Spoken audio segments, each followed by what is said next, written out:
এক গ্রামে ছিল এক চতুর বিড়াল, নাম তার মন্টু। সেই আর 10টা বিড়ালের মতো ইঁদুর ধরে না, সেই করে ব্যবসা। মন্টু ঠিক করল সে বাজারে গরম গরম সিঙাড়া বিক্রি করবে। প্রতিদিন ভোরে উঠে মন্টু তার ছোট ঠেলা গাড়িতে সিঙাড়ার পসরা সাজাত। তার সিঙাড়ার স্বাদ ছিল চমৎকার, ভেতরে মশলাদার আলুর পুর আর বাইরে মুচমুচে খোল। তাড়াতাড়ি আসুন, গরম সিঙাড়া, এমন স্বাদ আর কোত্থাও পাবেন না। মন্টুর হাঁক ডাকে বাজার ভরে যেত। শিয়াল, খরগোশ, এমনকি গ্রামের মানুষজনও তার দোকানে ভিড় করত। প্রথমে সবাই হাসত, আরে বাবা, বিড়ালের সিঙাড়া! কিন্তু একবার খেয়েই সবাই তার ফ্যান হয়ে গেল।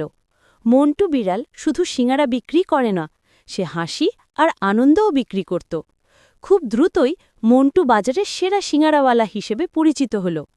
সে প্রমাণ করে দিল যে চেষ্টা করলে সবাই সফল হতে পারে, এমনকি একটা ছোট বিড়ালও।